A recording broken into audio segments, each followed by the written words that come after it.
charges. As Joe Krebs reports, getting this far in the branch case has proved to be a challenging task. Police and prosecutors say Shawn Branch is a violent man. A killer, in fact. A Teflon murderer to whom, up until now, no charges. What year did you first start writing the first few chapters of the book? I started writing the book when I was in USP Pollock, Louisiana. Okay. And I really didn't want to write it, but a buddy of mine in the block with me named Fry was talking to Jason Poole. Okay. And Jason Poole was telling him about the book game, how wide open it was, especially for somebody that have a reputation in the story. So he was like, man, if somebody like Shawn write a book, you know, I can do something with it and it'll take off. But I never wanted to do it. Right. So I had this Why didn't you want to write about it? Did you feel that you was revealing or snitching or you know, just sharing a little bit too much of things that was going on in the street, like breaking a code, so to speak? No, I didn't think that, right? It's just that I never been one to want to glorify, you know, my upbringing or who I was or who I was perceived to be. I didn't never want to glorify that. I turned down interviews with Don Diva twice when Eon Williams was writing for him. Right. And but it was just something about what Jason was telling me, and he kept sending me messages like, write the book, write the book, write the book, write the book, put a disclaimer in it, write the book, but twist it, add some fiction to it. You know what I mean? And I had an alpha smart in my room, and I just woke up one morning and just started typing on it, and the material just flowed. Everything just flowed, and I never came off of it. Now, I took a typing class in school and shit. I know the keys ASDF and JK. How long did it take you to become fluent with the typewriter and shit? I'm not fluent with it. I was like a woodpecker, like punching on it. You know what I mean? But you know, to get it done, I'm gonna say what helped me was being on lockdown in Right. Pollock. You know, Pollock, man, is notorious for something going down in that joint, and we liable to go on lockdown any minute. A lot of times they say when something goes down in the federal system, the DC guys got a hand in it. Down at Pollock, what was life like for y'all down at Pollock? Now, hold on. I didn't want to talk about your past. I want to talk about that prison shit. Right. I got you. All right. Pollock was it was bittersweet for me. And I say that because I love being around some of my homies that was there, right? Right. But I hated the responsibility of being not no shot caller, but the big homie. Because a lot of the problems always came to my door, and I always had to make a decision on how to handle it. Right. You know what I mean? And I didn't want to, even though I was in a transition in my life, I wanted to change. I wanted to get the fuck out the pen. Right. You know what I mean? I didn't want to appear to be soft or like I'm going for something at this point in my bit. So basically the whole time using maxes. Yeah. All right, and you was trying to get down to camps and shit like that. I was trying to get to an LCI. So as you trying to clean up your act, whenever somebody have an issue about some potato chips or something, you got to come see what's going on. I got to see what's going on. Right. Me and a few other good homies that was there. Not just me. I'm not gonna wear that whole burden on my shoulders, but you know I refuse to. But it just was a lot of pressure being on that yard, because when something went on with DC, every car on the yard expected for DC to take off. Right. So if they said y'all do take off. Yeah, you know what I mean? We do, but it be some times where the shit don't be worth it, man. Right. You know what I mean? And sometimes some of us gotta make the decision, or should we push or should we not? Right. And I'm not gonna give nobody an opportunity to run my name through the mud for nothing. So if it's for a bag of potato chips and motherfuckers really feel like they need to put some work in about it, I'm gonna go ahead and handle it. That's what it is. That's what it is then. Right. How long was you at USP Pollock? I stayed there 18 months. Okay. What all federal USPs did you go to? I started at Lewisburg. Okay. What year? I started at Lewisburg 2001. All right. From Lorton? Yeah, from Lorton. What year did you go to Lorton for the first time? 1994. 1994 at Lorton. based on what I've read, they said y'all was running around with lawnmower blades down that motherfucker. I'm gonna show you.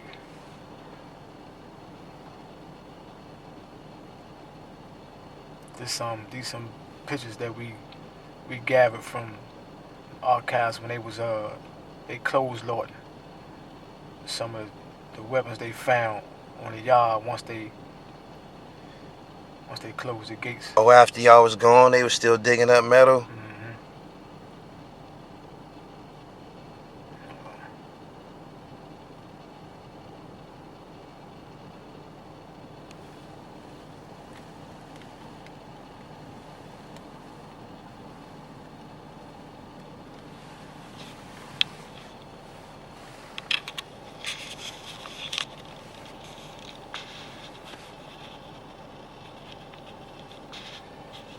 So y'all had already got shipped to the federal system. Lorton was closed, and they were still pulling these up out the ground. Still pulling these out the ground. God damn. These are the type of weapons that they was playing with down there, man. So they had a youth center too, right? Yeah. What year did you go down there for the first time? I never made it to youth center.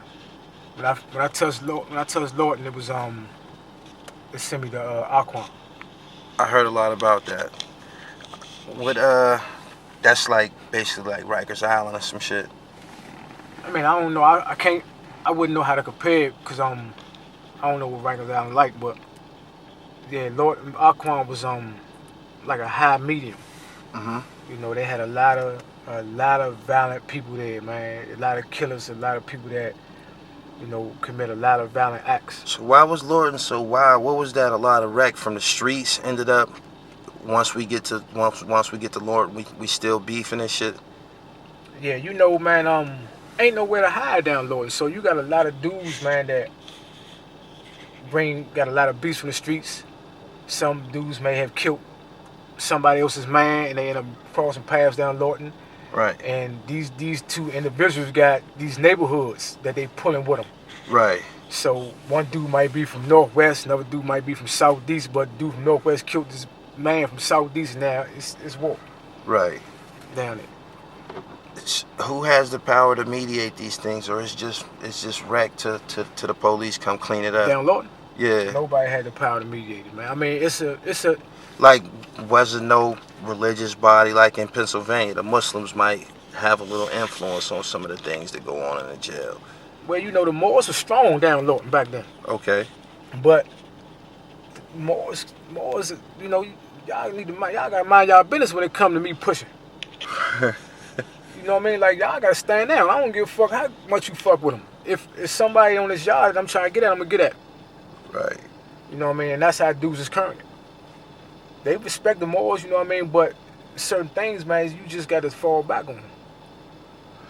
Throughout the time that you served the quarter, were you confronted with the DC Blacks issue with the Aryan Nation? Yeah. You know, it started when I got to Lewisburg.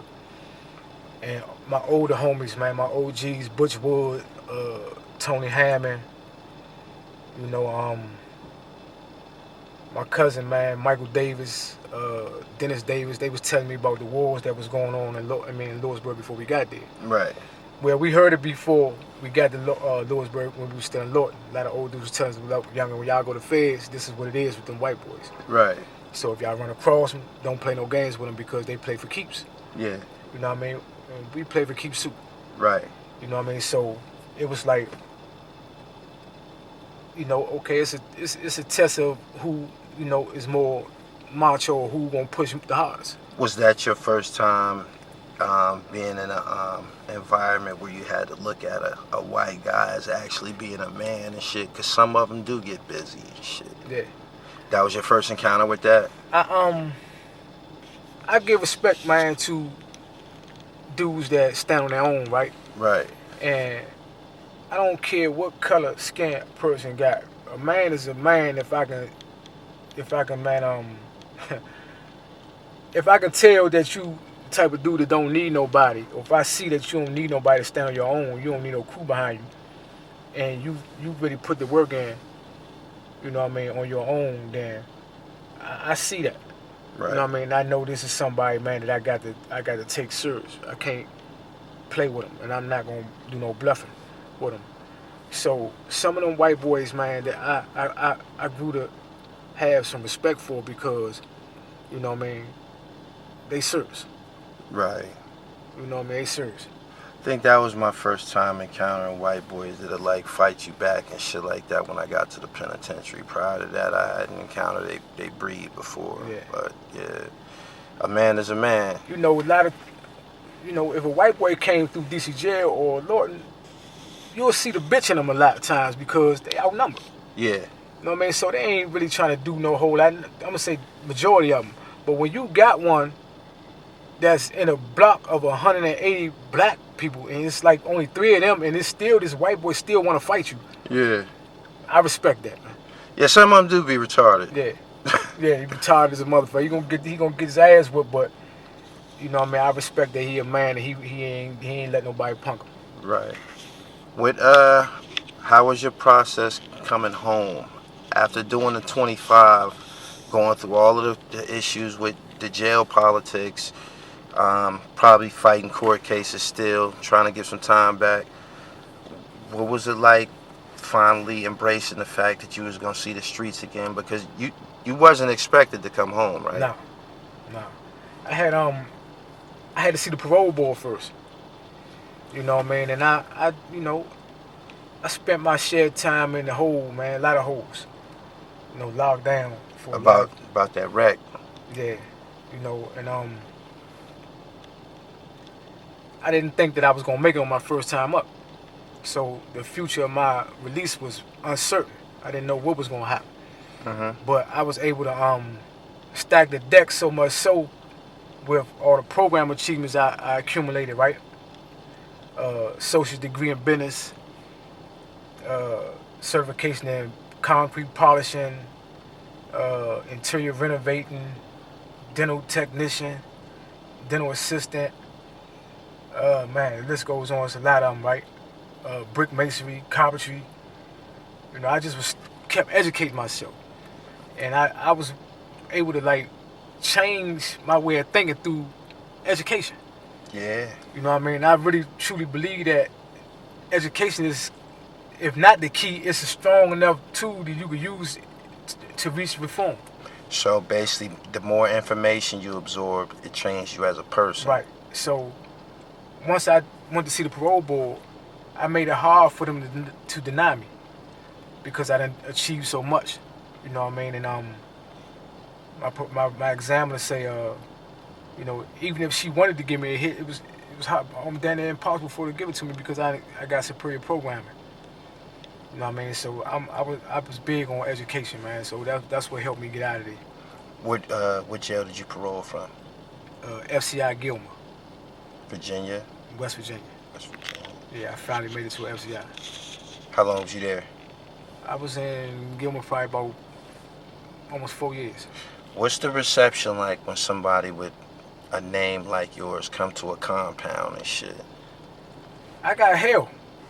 You know, I really did get hell from the administration more so than anybody because some of the administration, some of the COs that was in the pens that got promotions and became lieutenants and shit moved on to the FCIs and shit. Then once they saw me, they was familiar with my name and, you know what I mean, familiar with all the bullshit I've been in. And don't come here with that shit. Yeah, you know what I mean? So they always had the COs in the unit to keep an eye on me. Right.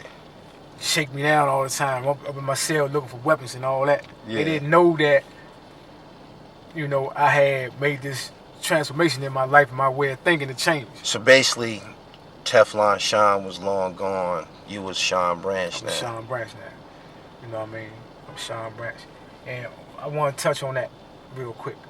That Teflon label, right? Again, because I didn't fully explain it, but the newspaper article, the Washington Post gave me that name. Okay. You know what I mean? Like I said, because I beat those cases. And when you look back on history, I'm not glorified. I'm not looking for no points or no accolades or nothing for this. But it's only 3 people that I know of. And I may be wrong. And correct me if I'm wrong. That the media ever gave that title to. That's Ronald Reagan, John Gotti, and me. You had some heavy duty company. And then they gave another little dude the title after me, little guy named Coy Moore. Right. Y'all didn't, over the course of the generations, one thing about y'all city, I don't know what the fuck it is, but y'all continued to produce Teflon Shawns out here and shit. Yeah. I mean, do you take any accountability for? We glorify, or we aspire to be what we see. Me myself, I was around a bunch of hustlers who played basketball. Yeah. That's who I ended up being and shit. Yeah. But I mean, some niggas didn't take to pumping packs. Some niggas felt that their glory was in that hammer and shit. Yeah. I mean, I made money, man, pushing work. You know what I mean? But I made a lot more money with that hammer.